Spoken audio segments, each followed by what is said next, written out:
All right. So, good morning, and I welcome you. At today's session.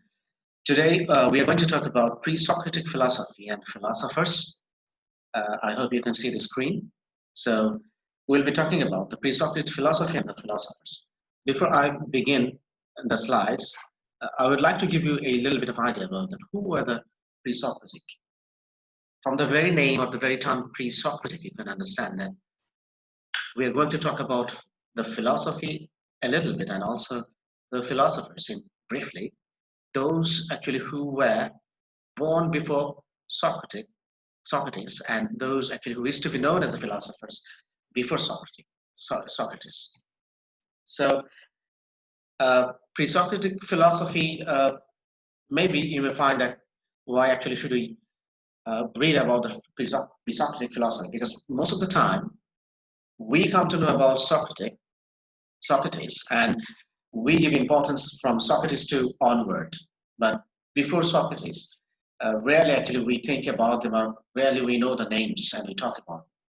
But if you really want to know, anything about the philosopher, if you really want to start reading philosophy, then you must start from the pre-Socratic philosophers, so that you can find it out that how actually it was like at that time, even before Socrates. So, pre-Socratic philosophers, they are the Western thinkers, and obviously they preceded Socrates. But including some of the thinkers, they were, you can say, they were roughly contemporary with Socrates. For example, Protagoras. Protagoras actually he was contemporary with Socrates. But here actually we will talk about mostly we will talk about the philosophers. They were born before Socrates, and obviously their philosophy at the same time. Now, the application of the term philosophy to the pre-Socrates is somewhat, you can say, anachronistic. Anachronistic, but it's certainly different from how many people currently think of philosophy. Now, anachronism or anachronistic means something that is precedes the time. That means before Socrates, we are going to talk about it. That's why we are saying that is anachronistic. So before the present time, or the time that actually we can understand it. So before that, we find something that we call as anachronistic, that is from the past. Now, the pre-Socratics, they were interested in a wide variety of topics, especially in what we now think of as natural science rather than philosophy. So they were more interested in natural science, but today actually we call them philosophy.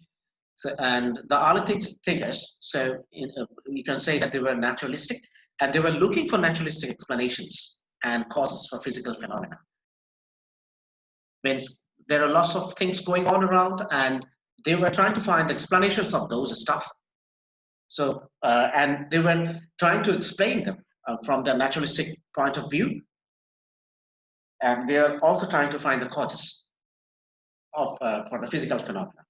For example, the earlier group of pre-Socrates, we call them the Malaysians, and among the Malaysians, there are some philosophers. We'll come to know about them later. Some of the philosophers, they used to think that the world is, the main component of the world is water. One group of philosophers, they thought that now the main component of the world, that is air. So in this way, you see, and one group of philosophers, they thought that no, the main component of the world is fire. So you see, they were actually concentrating on different natural elements as the constituents or the components of the world, like water, air, fire, and so on. And even some of them also, they found out that it is actually made of, the world is made of gases, different kinds of gases. So you can see they were not like the the common people, as we can see in Greece, that they were more heavily dependent on different kinds of gods and goddesses. So they would like to explain their situation based on their mythological concept of the world. So their worldview was completely dependent on the mythological explanations. But here you can see these pre-Socratic philosophers, they actually were not the part of this kind of understanding of the world. Rather, actually, they try to find naturalistic explanations of the physical phenomena.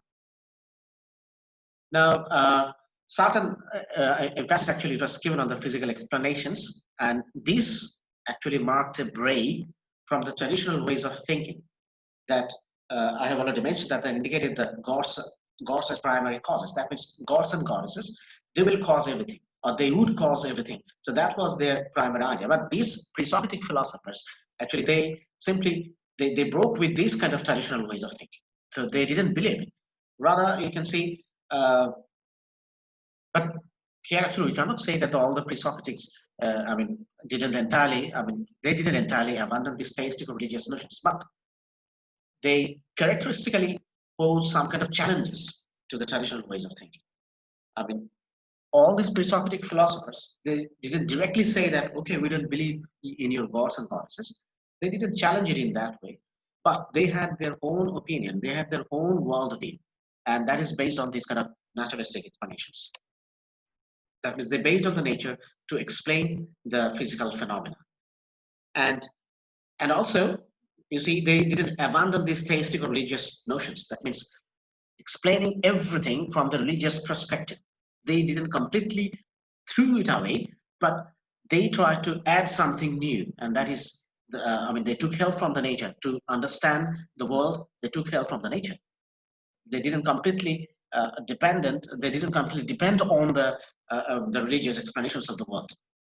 Now, another interesting thing here, you can see that there is a tendency at that time, these thousands of years back in Greece, there is a tendency that people would, we call it anthropomorphizing or anthropomorphism. This anthropomorphism means to to use the attribution of the human, or to attribute on the gods and goddesses, and you imagine gods and goddesses, and then you attribute human qualities on gods and goddesses. That is called anthropomorphism. And from there we have got this verb anthropomorphizing. So anthropomorphizing means giving human quality to the gods. You can see that's why you will find that in Greek mythology, if you just take a look at it, then you'll find that all the gods and goddesses, they can appear on the world just like a normal human being. And even some of the gods and even the goddesses, they would like to have relationship with their own creation, with the humans. So that's why you can see the Hercules. He is a demigod, that half god. That half god in that sense, that means his father was a Zeus, he was a god, but his mother, she was a common human being, just like us. So you see, there was a kind of you can see the god and man kind of relationship, and because of that, out of that kind of relationship, we have got Hercules. So he's a demigod, or we can say he's a half god and half human. So from this kind of example, you can understand it, that how actually people would like to see gods and goddesses with the human qualities. So this is called anthropomorphizing, or we call it anthropomorphism. That means to attributing human qualities on gods and goddesses, or you can say objects that actually usually we don't understand. So these kind of explanations, especially these pre-Socratic, they didn't take these kind of explanations or ideas completely. They didn't believe these kind of explanations completely. So they used nature to explain the world, to explain the you can say the physical phenomena. Okay, so briefly we can say these were the temperament of the pre-Socratic philosophers, and on the basis of their belief in nature, they started developing a kind of understanding. Now, interesting thing is that, if you just take a look at this one, these kind of, pre-Socratic, actually, you can say they set the foundation. They set the foundation for rational thought and argumentation over this kind of mythologizing. So that's why their contribution is not insignificant. This is very significant, and we must understand that how they contributed to the development of the Western thoughts and Western philosophy.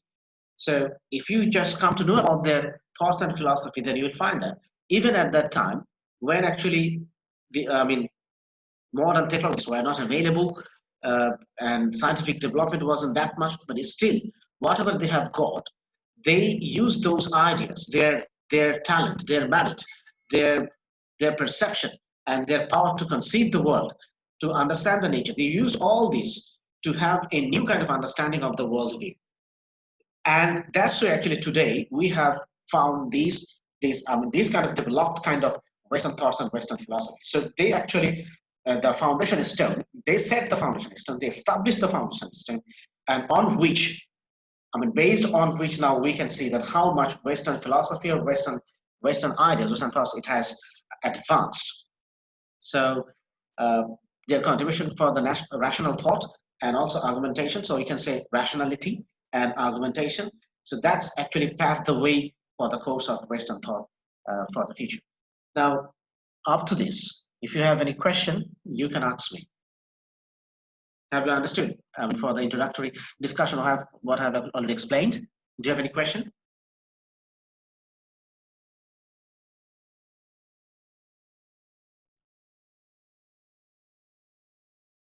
Hello? I hope you can hear me. Sir western philosophy নিয়ে যদি আরেকবার বলতেন। Specific which part actually you're talking about? You have to tell me, because Western philosophy is a huge thing, and which part of the discussion actually you found it difficult to understand? Just tell me, then specify the part, the portion. Could you please do that?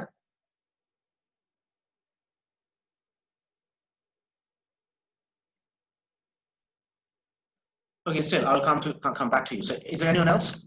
Any other question? Riazul, was it clear? Yes, Okay. Anushka? hello. Yes, Riazul. Sir, yes, sir, একটা প্রশ্ন ছিল sir. Yes, please, go on. Hello. Yes, yes. Sir ওরা sir mythology অথবা god and গডেসে বিশ্বাস করতো না, কিন্তু ওরা স্যার ওদের যেগুলো আবিষ্কারগুলো কি স্যার ওই মিথোলজি দিয়ে ব্যাখ্যা করতো স্যার। এটা Okay, whether actually they would use mythology to analyze their belief or to analyze their finding or experiments, right? Yes sir, কারণ স্যার ওই সময় তো স্যার মিথোলজিটা একটু স্যার বেশি ছিল স্যার, ফেমাস ছিল অথবা একটু বেশি চলছিল। ওরা কি স্যার মিথোলজির বাইরে ছিল sir? Yes, actually they didn't took that kind of mythological explanation to explain the natural world. Rather, they would use nature, natural elements to explain the natural phenomena and also the physical phenomena. Okay, so they were not. You see, it was completely impossible for them to go against the society. You see, they were thinkers, but it doesn't mean that they were kings and queens, gods and goddesses. They are just like common people, but they are not the average people. They were thinkers. They're very thoughtful. They meditated on the natural phenomena. They tried to explain it in a different way, not on the basis of mythological explanations. But problem is that if they tried to challenge the society, they couldn't live in the society. They could have, they would have, in that case, actually had to face the same fate, just like Socrates. You know, Socrates actually, because of his different way of thinking, different kinds of thinking, and he went against it's the existing society, culture, and their belief system. So that's why actually he had to die, and he had to drink Hamlet, and then and he died in the prison. So this was his fate. So still at that time, and they were pre-Socratic. During the Socrates time, actually, the time it is still the society. Actually, it was. You can say. Backdated in that sense, because they didn't believe in the new knowledge. Rather, actually, they depended on their theistic explanation, or the really, you can say the religious explanations, textual explanations of all the phenomena or any kind of thing. So and they thought that the gods are the only thing, as they cause everything. So they believed in that. So that's why they believed on the mythology. On the other hand, these pre-Socratic philosophers, they didn't believe it, but they didn't go against the society, because that would threaten their existence. They couldn't live in that society peacefully. They would kill them. So that's why they didn't say anything in publicly, but they believed, and they continued their experimentation, and thus they recorded their experimentation. And later on, Socrates and onwards, all these philosophers, they took these ideas from the pre-Socratic and they improved it, they developed it. That's why in these days we see that how much this Western thoughts and philosophy has advanced. So they are the forefathers of the Western thoughts. They are the forefathers of the Western thoughts. They started it. They established the cornerstone of the Western thoughts and philosophy, these pre-Socratic philosophers. Okay, is that clear? Somebody asked me about the Western thoughts. I think I have also answered that question along with this one that Riazul asked me. Yes, sir. Is it clear now? Yes, sir. All right, that's great. Any more question?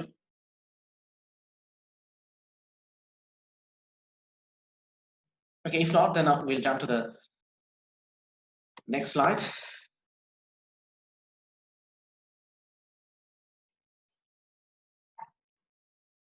Sir আমার একটা Yes. Question ছিল sir Yes, Masood, please. Sir pre Socratic ফিলোসফার্সরা কি sir traditional মিথোলজিটাকে কি reject করছিল sir? Yes, they rejected it, but they didn't challenge the society. কারণ but সোসাইটিকে তারা চ্যালেঞ্জ করেনি স্যার। না, সেটাকে চ্যালেঞ্জ করেনি, তারা নিজের মতো করে গবেষণা করেছে, সেগুলো নিয়ে তারা দেখেছে, কিন্তু সরাসরি সোসাইটি করেনি। সক্রেটিস তো তাদের পরে আসছে, এবং যে অনেক পরে আসে তা না, তারা একদম বললাম যে প্রোটাগোরাস কিন্তু তার কন্টেম্পোরারি, কিন্তু প্রোটাগোরাসের জন্ম সক্রেটিসের আগে, জন্য প্রি সক্রেটিসের মধ্যে আমরা প্রোটাগোরাসের ফিলোসফির আলোচনা করি। তো তুমি বুঝতেই পারছো যে সক্রেটিসকে কি একটা ফেট ঘটেছে, বা তার কপালে কি ঘটেছে। তার কিন্তু তার ফিলসফিক্যাল বিলিফ এবং যে টেকনিকে তিনি ফিলসফিটা করতেন এবং মানুষকে তিনি জ্ঞান দেওয়ার চেষ্টা করেছেন, যে এক্সিস্টিং সোসাইটি তারা চেষ্টা করে যে এরকম মানুষ আমাদের গডসের থেকে মুখ ফিরিয়ে নেবে। কি করতে হবে? সক্রেটিসকে বোঝাও যে তুমি এরকম করে বলো না, তুমি ঈশ্বরকে আমাদের গডস এন্ড গডেসেস বিশ্বাস করো, এবং সেই সাথে তোমার যা টুকটাক বলার আছে যেগুলো বলছো ওগুলো বলে যাও, গডস এন্ড গডেসেস বা এক্সিবিশনের বিরুদ্ধে কিছু বলো। But Socrates he didn't listen because he didn't believe in it. তিনি জানতেন যে এগুলো তাদের যে মিথোলজিক্যাল যে স্টাফ গুলো আছে, তারা যেভাবে কজ এন্ড ইফেক্ট, কোনো কিছু হলেই যে গডসরা করেছে, এই যে বিশ্বাস, উনি বলতেন যে এগুলোতে বিশ্বাস করে না। তিনি ঠিক ওরকম ওগুলোকে সায়েন্টিফিক ওয়েতে তার লজিক খুঁজে তিনি ব্যাখ্যা করার চেষ্টা করতেন, মানুষকে নানাভাবে প্রশ্ন করে তাদেরকে প্রশ্নগুলো দিয়ে তাদের কাছ থেকে উত্তরগুলো বের করে নেবার চেষ্টা করতেন। That was his technique. ঠিক সক্রেটিসই বাঁচতে পারলেন না, তো তার আগে সময় আরো বেশি মানুষ তো আরো বেশি ওর মধ্যে নিবদ্ধ ছিল। এই ধরনের নতুন থিওরি গুলো, নিউ আইডিয়াস গুলো, গডস এন্ড গডেসের এগেইনস্টে যে মানুষের এইভাবে প্রকৃতি নির্ভর চিন্তা ভাবনা এবং প্রকৃতির ভেতর থেকে সবকিছুকে ব্যাখ্যা করা, বা সায়েন্সকে প্রকৃতি মানুষ আসলে আমরা তাদেরকে ন্যাচারালিস্ট, বা that is a part of the science, এভাবে লজিক এবং সায়েন্স ব্যবহার করে সবকিছু ব্যাখ্যা করার চেষ্টা করা, এটা তো তাদের মেনে নিতে কষ্ট। তো যেহেতু তাদের জীবনের প্রতি হুমকি থাকার সম্ভাবনা ছিল, দ্যাটস ওয়াই তারা এগুলো তাদের মতো কাজ করে গেছে, কিন্তু সরাসরি সমাজকে যে চ্যালেঞ্জ করেনি যে না তোমাদের এটা ভুল। But Socrates, he had that courage, তিনি সেটা করেছেন। তাদের হয়তো সেটা দরকার পড়েনি, বা তারা সেটা চাষ করার প্রয়োজন মনে করেননি, বা নিজেরা সে রিস্ক নিতে চাননি বলে প্রি সক্রেটিসরা করে আছে। Is that clear, Masood now? Sir clear sir. Sir আরেকটা ছিল কোশ্চেন স্যার। Please. স্যার আপনি হারকিউলিসের স্যার এক্সাম্পল দিলেন স্যার, হাফ গড আর হাফ ম্যান। তো স্যার Yes. এটা কিসের উপর দিছেন স্যার? আমি ওই সময় শুনতে পাইনি, নেটওয়ার্ক বাফারিং এর জন্য। আবার একটু বলতেন যদি। Okay, now that example actually I gave in that way, that you can see that common people at that time, they would love to give the example, they would love to explain everything on the basis of this mythology. That means they believed in gods and goddesses, and you can see most of the gods and goddesses, they had human qualities, and we call it, according to philosophy, we call it anthropomorphism. এটাকে অ্যানথ্রোপোমরফিজম বলে, অর্থাৎ মানুষের গুণগুলো দিয়ে ঈশ্বরদেরকে ভাবে বিবেচনা করা। তারা ধরায় নেমে আসে, তারা ঈশ্বরের মতো করে মানুষের মতো করে চলাফেরা করেন। আবার অনেক গডস এন্ড গডেসেস সুন্দর মানবী কিংবা সুন্দর পুরুষ থেকে তারা অ্যাট্রাক্টেড হন, তাদের সাথে তারা আবার রিলেশনশিপে জড়িয়ে যান। সেই রিলেশনশিপের কারণে এই হাফিসের মতো সন্তানদের আবার জন্ম হয়। তারা না মানুষ না গড, তারা পৃথিবীতেই থাকে, কিন্তু তারা অর্ধেক মানব অর্ধেক তারা গড। আমরা তাদেরকে বলি ডেমি গড আর half god half human. Got it? Yes sir, I got it.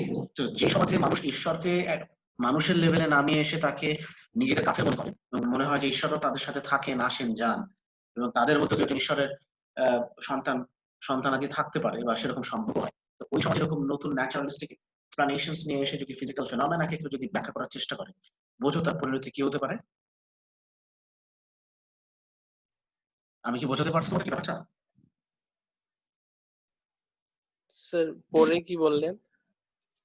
যে সমাজে মানুষ ঈশ্বরকে তাদের নিজেদের কাছের মনে করে এবং এইভাবে তাদেরকে মানুষ রূপেও দেখতে পছন্দ করে, অবতারের মতো, সেই সমাজে যে যদি তুমি এরকম নতুন ব্যাখ্যা বিশ্লেষণ ফিলসফি আওড়াও, তাহলে তোমার পরিণতি কি হবে বুঝতে পারো? ভয়ঙ্কর ইয়েস স্যার।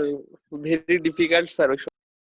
তাদের বেঁচে থাকাটাই কঠিন হয়ে যাবে। এই জন্যই প্রি-সক্রেটিক ফিলসফাররা তারা কিন্তু জিনিসগুলো তারা এক্সপ্লেন করে গেছেন, কিন্তু সমাজকে ডিরেক্টলি তারা চ্যালেঞ্জ করে নিজেদের জীবনকে বিপন্ন করতে চান।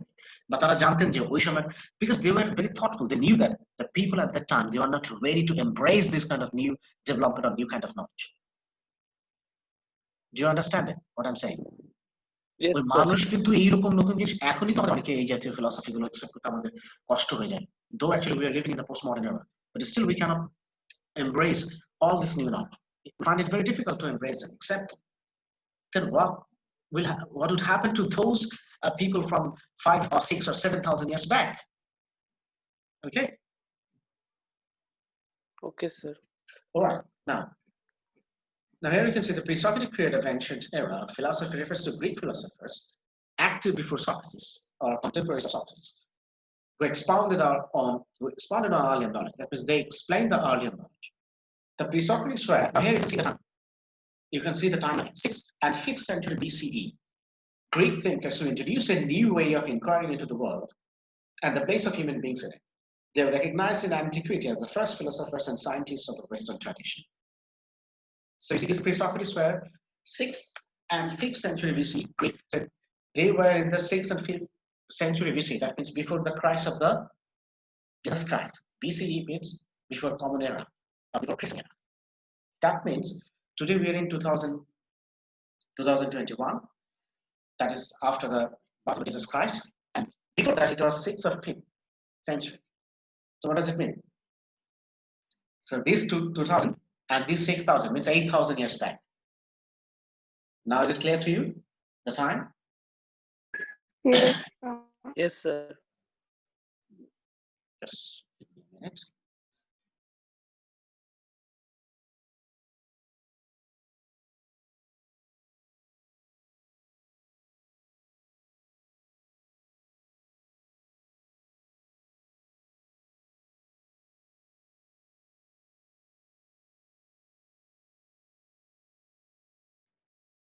Yes, as I was saying that it was almost 7 or 8,000 years back, actually, these pre-Socrates, at that time, they established this new kind of knowledge. And you see, they were recognized in antiquity. That means in past time, they were recognized as the first philosophers and scientists of the Western tradition. So they're the first philosophers and they're the scientists. Because I told you that they use scientific method to explain the natural phenomena, to explain the world, to explain the physical phenomena. So that's why they're scientists, because they're based on nature, they're based on scientific experimentation, and they were the first philosophers of the Western tradition. Now, next slide. Here you can see they include the following major philosophers. So far actually we are talking about these major philosophers in future. But here you see Thales of Miletus, then Anaximander, Anaximenes, Pythagoras, Heraclitus, Parmenides of Elea, then Anaxagoras, Empedocles, or Empedocles, or usually actually we call it Empedocles, then Zeno of Elea, Protagoras, then Gorgias, and Democritus. So mostly actually these are the most prominent pre-Socratic philosophers. And in future, in our coming lectures, we'll be talking about them. Now, generally speaking, all that remains of the works are a few textual fragments and the quotations of philosophers and historians. So you can see we didn't get that much specific information about these philosophers. Yes, we have got the remainings of the remnants of some of the textual fragments or quotations of later philosophers or historians. So at that time, there was that kind of thing like paper or any other means to preserve the writings, preserve their thoughts and philosophies. So whatever actually we have received today, those were recorded by the later philosophers. For example, we haven't got anything specific written by Socrates. Can anyone tell me any book written by Socrates? Socrates লেখা কোনো বইয়ের নাম আমাকে কেউ বলতে পারবে তোমরা? কেউ একজন বলো তো, Socrates লেখা বইয়ের নাম বলো। বা শুনেছো কোনোদিন সেটা বলো। Have you ever heard of it? The Socrates wrote a book. Who can tell me? Hurry up, answer me.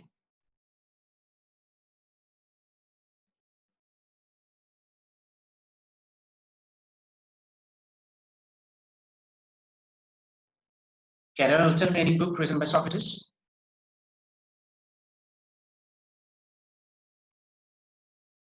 Anushka? Do you know any name of book written by Socrates? Busha? Busha, can you tell me?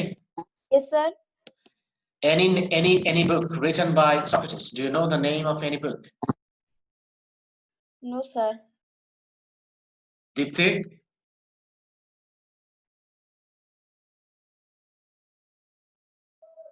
Dipti, can you hear me? I can see you are here. Dipti, hurry up. Time is running out. We need to discuss more things. Dipti ID9. Masum, Masum, Masum, can you hear me? Yes, sir. Masum, look, if I ask anybody any question, even if even if they don't understand the question or know the answer, it doesn't matter. They will say, "Sir, I don't know," no problem. But if they don't answer, that means they're just in the class, but they're not listening. So you just mark them absent. So Dipti, she didn't reply to my question, so mark her absent for today's class. Sir So, আমার microphone disturb. Hello who is this? Sir আমি দীপ্তি। You see, now you're talking. I know what kind of medicine you need. Good. So do you know the name of any book written by Socrates? Apology. Okay, leave it. Dil Mushraf. Dil Mushraf. Yes, sir. So can you tell me any name of the book written by Socrates? No, sir. At this moment, I can't remember. Actually, the thing is that even I don't remember that whether Socrates wrote any book or not. Socrates Socrates he didn't write any book. He was a philosopher and he used to just philosophize his ideas and he used to teach people. But his student Plato, he wrote books called Republic and many more books. In his book, in the Republic, from there actually we came to know about Socrates and his philosophy. Got it now? Yes, sir. So সক্রেটিসের সময় উনি কিছু লিখে রাখেননি, কিন্তু তার student Plato তার শিক্ষকের সম্পর্কে লিখেছিলেন। সেই কারণে আমরা এখন সক্রেটিসের ফিলসফি গুলো তার ছাত্র প্লেটো তার লেখা বই থেকে আমরা জানতে পারি। এই একই জিনিস ঘটেছে হচ্ছে কাদের ক্ষেত্রে, প্রি সক্রেটিকের ক্ষেত্রে। তারা সেরকম করে কোনো কিছু লিখে রাখেনি, কিন্তু তাদের কথাগুলো তাদের ছাত্র, তাদের কিংবা পরবর্তী যে ঐতিহাসিক ছিলেন যারা হিস্টোরিয়ানস এবং ফিলসফার্স, তারা তাদের পূর্বসূরি এই প্রি সক্রেটিসের লেখা তাদের কথাগুলো তাদের লেখনীতে কথা বলতে যে রেফারেন্স হিসেবে তাদের কথা ব্যবহার করেছে। এই জন্য পরবর্তী ফিলসফারদের লেখা পড়তে যে আমরা এদের নাম জেনেছি এবং এদের কন্ট্রিবিউশন জানতে পেরেছি, কিন্তু তাদের নিজেদের কোনো লেখা বই বা কোনো কিছু আমরা পাই। দু একজনের খুব কমই পাওয়া গেছে, জন্য বলা হচ্ছে all that remains of the works are a few textual fragments. কিছু খন্ড খন্ড বইয়ের কিছু টুকরা টাকরা কাগজ বা পেজ বা কোনো কিছু একটা পাওয়া গেছে। ওই সময় কিন্তু কাগজ বই অর্থে তেমন কিছু ছিল না, অর্থাৎ ওনারা যে জিনিসে লিখতে পেরেছিলেন সেই জিনিসের কথা বলা হচ্ছে যে ওইখান থেকে দু একটা কোটেশনস অফ ফ্র্যাগমেন্টস পাওয়া গেছে, আর বাকিটা পাওয়া গেছে পরবর্তী যে ফিলসফার্স তাদের সময়কার না, সরি, পরবর্তীতে যে ফিলসফার্স এবং হিস্টোরিয়ানস ছিলেন তাদের লেখনী থেকে কিছুটা তাদের সম্পর্কে জানা গেছে, তাদের মাধ্যমে জানতে পারছে। আদারওয়াইজ তাদের নিজেদের লেখা কোনো বই বা কোনো প্যাম্পলেট কিংবা কোনো আর্টিকেল, এসেস কিছুই পাওয়া যায়। Is it clear now? Yes, sir. Okay, that's great. Now, the pre-Socratic philosophers rejected traditional mythological explanations of phenomena they saw around them in favor of more rational explanations. I have already explained it, that they were very rational. They rejected the mythological explanations. They didn't like it. They started to ask questions like, why did everything come from? And why is there such a variety? And how can nature be described mathematically? So you see, these are the questions, very basic questions about the human existence they started asking, especially the first two. That from like, where did everything come from? কোত্থেকে সবকিছু এসেছে? And why is there such variety? আর সবকিছুর মধ্যে এত বৈচিত্র্য কেন? কে করলো এই বৈচিত্র্য? কিভাবে হলো এই বৈচিত্র্য, কিভাবে আসলো? How can nature be described mathematically? এবং গণিতের ব্যবহারের মাধ্যমে, ম্যাথমেটিক্যালি হ্যাঁ অ্যাকচুয়ালি ইট মিনস সায়েন্টিফিক, কিভাবে বৈজ্ঞানিকভাবে আমরা এই পৃথিবীকে ব্যাখ্যা করতে পারি, প্রকৃতিকে ব্যাখ্যা করতে পারি। So you see, they didn't go for the mythological explanations or tasty religious explanations of the phenomena. They didn't like it. They didn't go for it. They rejected it. They tended to look for universal principles to explain the whole of it. So they were looking for universal principles, something scientific, based on science. Although they are arguably more important for the questions they asked than the answers they arrived at. The problems and paradoxes they identified became the basis for later mathematical, scientific, and philosophical study. Now, this is very interesting, and I find it very logical, very relevant. That at that time they started asking questions about the nature. They wondered about the nature. They became very curious about the nature and the physical phenomena. So they asked questions, but they couldn't find answer to all their questions. Can you tell me why couldn't they find the answer to their all questions? Why couldn't they find? Just a guess. Can you assume? They asked questions, they tried to find answers, but they couldn't find answer to all the problems and paradoxes. What could be the possible reason? What could be the possible reason for this? Sir ওদের পূর্বে sir এমন কোনো হয়তো বা sir ছিল না, element ছিল না, অথবা কোনো সোর্স ছিল না যেগুলোর উপর করে কোনো অ্যানসার পেতে পারে, বরং সবগুলোকে ওদেরকে ক্রিয়েট করতে হচ্ছে ওদের answer. Exactly, because they have to create everything, question and also the answer. For example, today if I ask a question, then I can find answer even if I can Google it, or I can go to a lab and then I can take help from the scientists, because we have lots of technologies, we have chemicals, we have machines, machineries, we have different kinds of technologies, softwares, so we can use all these things to find the answer to the question, right? If I have any kind of scientific innovation, so I can do it with the help of this. If I have any scientific hypothesis, then I can prove it with the help of these scientific technologies, gadgets, softwares. But at that time they didn't have anything, any of it. And even Riyazul said it very correctly. You're absolutely right that প্রশ্নগুলো তারা তৈরি করেছে, আবার সেই উত্তরগুলো তৈরি করার জন্য তাদের কাজ করতে হচ্ছে, কিন্তু উত্তর তৈরি করবার জন্য সে পর্যাপ্ত পরিমাণ প্রযুক্তি, সেই টেকনোলজি, থিওরি তাদের হাতে ছিল না। So what did they do? They asked questions, they formed the problems and found the paradoxes, but they couldn't find answer to all their problems and paradoxes. But these problems and paradoxes, they were the basis for the later generation. I mean the philosophers and the scientists that came later, because they started working on those problems and paradoxes that they posed on on the later generations. That's left for the later generation. Okay, is it okay now? Yes, sir. All right, then I can move on to the next slide. Now, important movements of the period. Here you can see these are the important school, the pre-Socratic school of that time, the Malaysian school, the Eleatic school, the Ephesian school, pluralism, Pythagoreanism, Sophism, atomism. Now, first we'll talk about Malaysian school. Now, before I start discussing about this school, now I would like to ask you, I'll just ask you that if you have any question or anything to add, so you can add it now. And afterwards, we'll start the next section.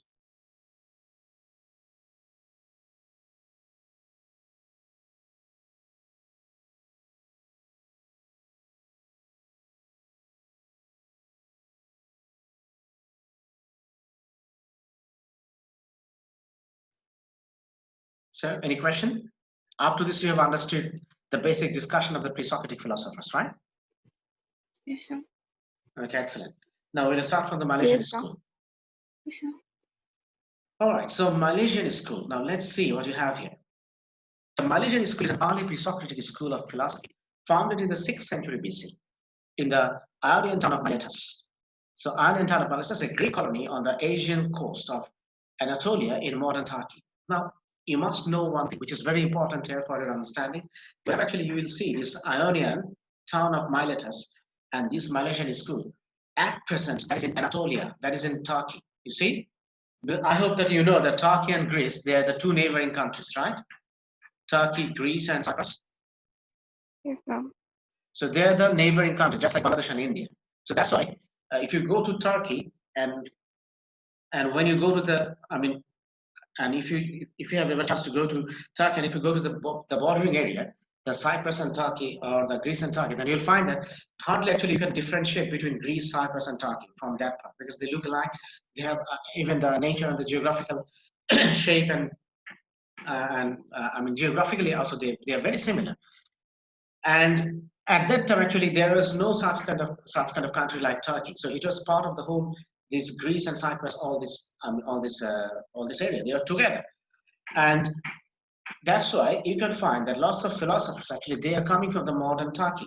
So in that sense, you can say the first philosophers in that in history that recorded history, you can say actually they came from Turkey, modern day Turkey, the Anatolia. You can see it here, the Malaysian school. So the major philosophers included under this level are Thales, people say Thales, then Anaximander and Anaximenes, who held quite distinct views on most subjects, so that the grouping is more one of geographical convenience than one of shared opinions, although it is thought likely that the Thales taught Anaximander, and who in turn taught Anaximenes. Now, this is interesting. You see, Thales actually he was a teacher of Anaximander, and Anaximander was a teacher of Anaximenes. So actually, they have a relationship, teacher and student relationship.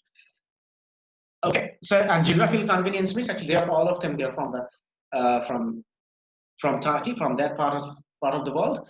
There's Anatolia, and the place is called Miletus. So that's why we call them Miletus or Malaysian School.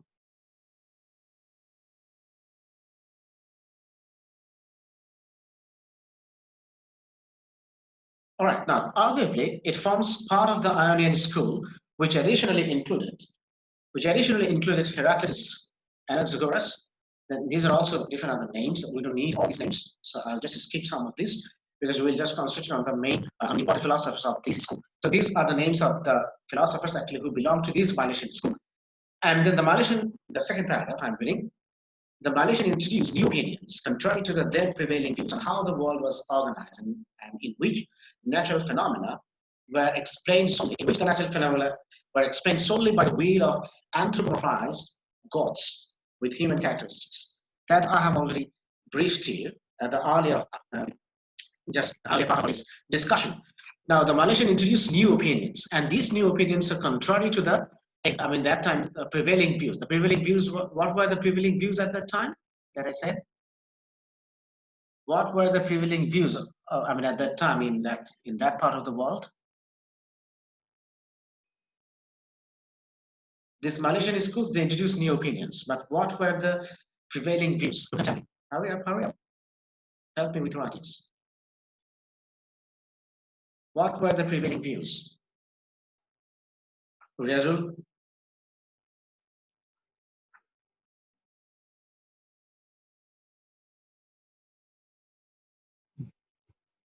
What were the prevailing views? And they were against those prevailing views. So I'm giving a clue. Religious দিকগুলো.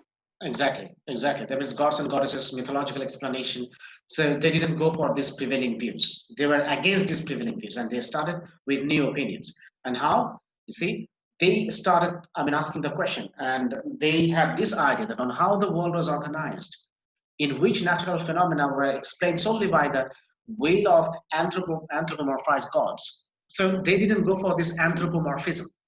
They didn't go for this kind of, gods and goddesses explanation. That gods and goddesses, they had the human characteristics.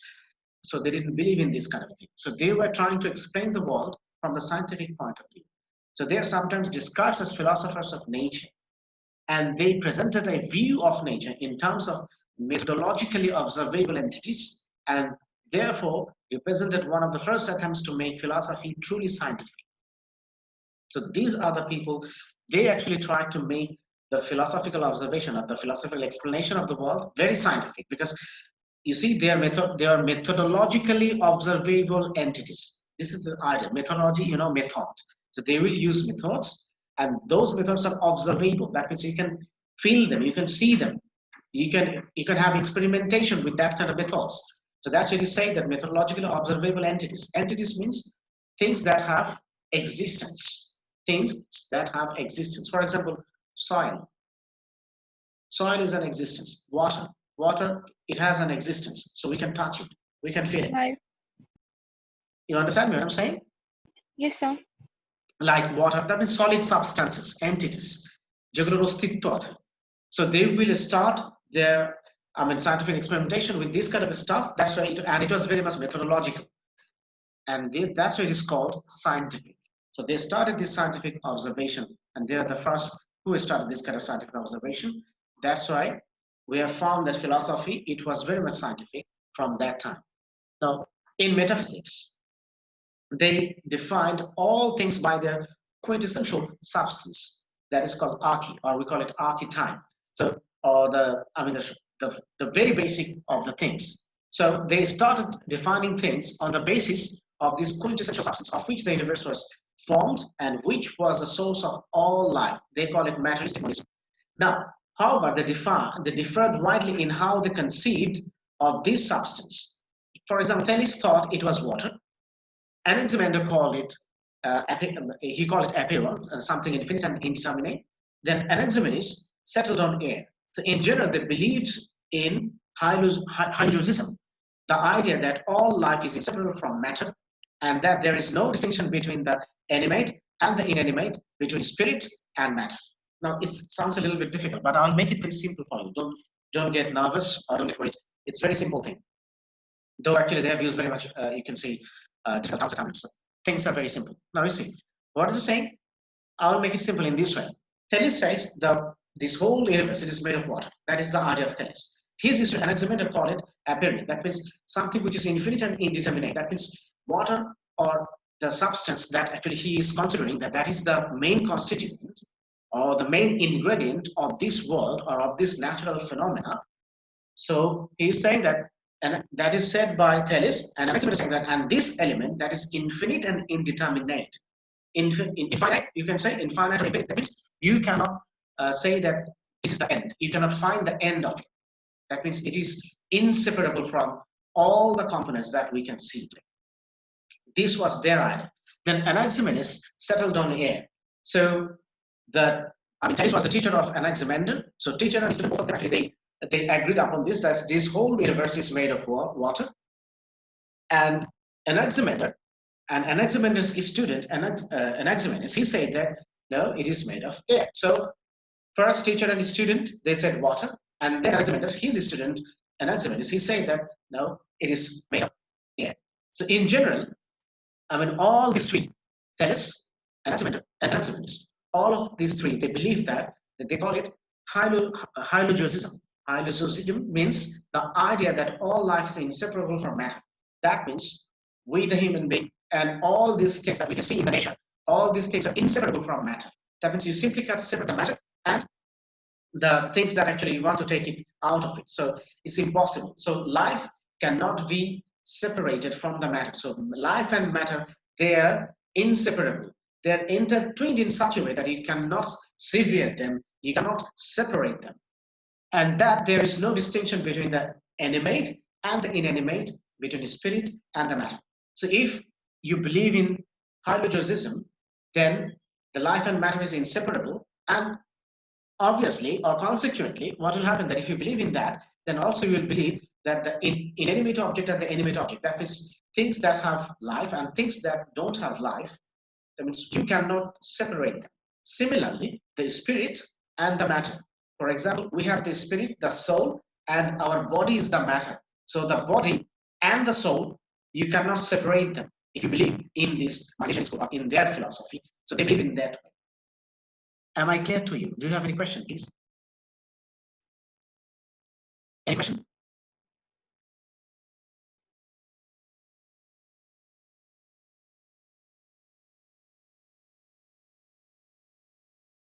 I'm waiting. If you have any kind of observation or anything to say, you can tell me now. Masum, Raihan, Adnan, can you hear me, Adnan? Adnan, please respond. At least say yes, you can hear me. Otherwise, Masum will mark you absent. Adnan, can you hear me? Masum, is Adnan with us? If he's not, then mark him absent.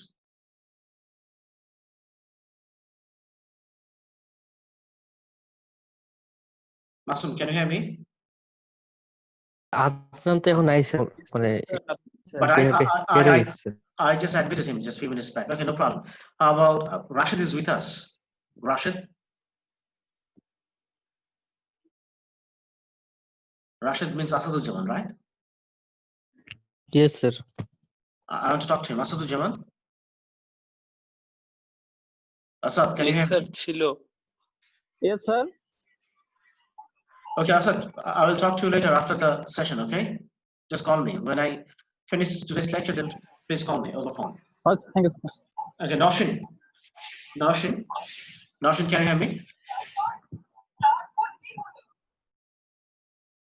Noshin, sir. okay, Noshin, so do you have any question? No, sir. There is no question. That is, you've understood everything, right? Partially, sir. Good. Nishi. Nishi, can you hear Yes, me? sir. Yes, sir. Okay, do you have any question, Nishi? Sir, I have a question about the idea that Idea of what? the idea of hylogism, sir. Okay, ask me. What do you want That to know? that uh, why there is no distinction between animate and inanimate.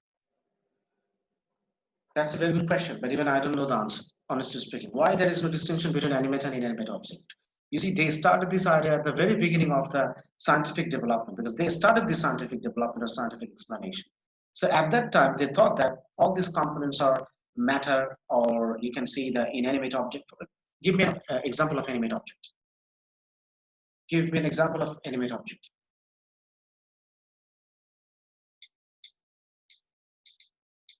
Hurry up. Give me an example of animate object. I hope you understand what is animate, right? Yes, sir. Then tell me, what is...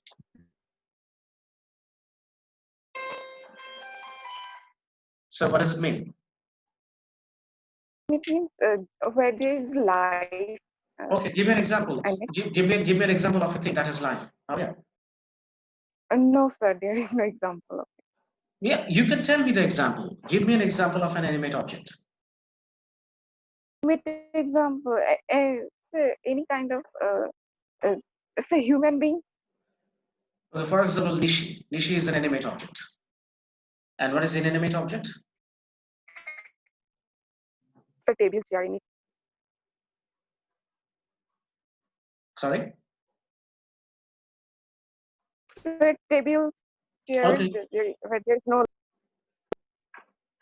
Okay, now you see, animate and inanimate objects, they're saying that there are some things that have life and some things that they don't have any life. For example, our physical structure, it doesn't have any life, but the soul, the spirit, that is the life.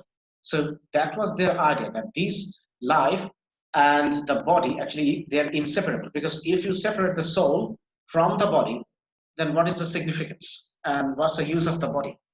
শরীরের কোনো দাম আছে যদি শরীরের মধ্যে আত্মাটাই না থাকে? No, sir. এই স্পিরিট ছাড়া শরীরটা কি এটা একটা ইনঅ্যানিমেট অবজেক্ট না?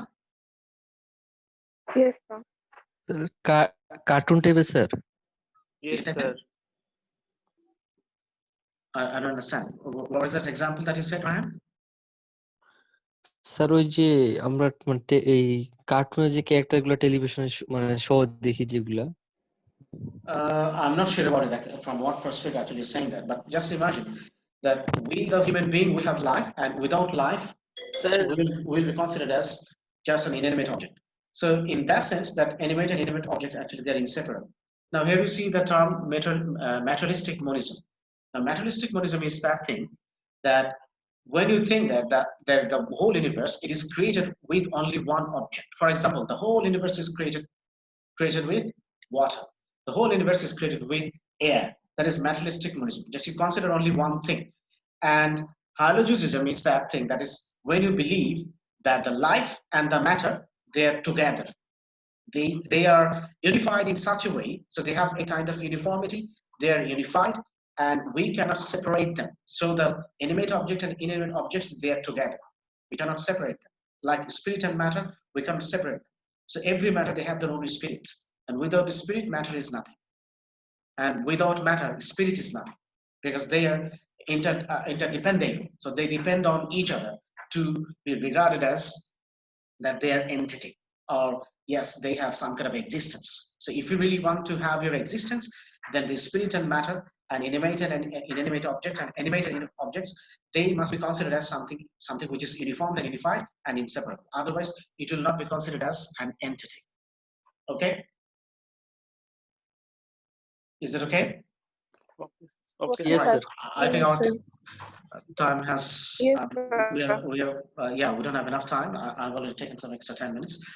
So I'd like to conclude our today's discussion here. I hope you enjoyed it, and I also hope that you will enjoy next time actually when I'll be discussing the rest of the schools. So since you don't have any other questions, so I'd like to conclude today's session here. Okay, thank you very much, and thanks for your patience, Thank you, sir. and hope you will find it useful. Assalamu alaikum, Okay. sir. Assalamu alaikum, sir. Walaikum salam. Take care. Walaikum salam. Take care.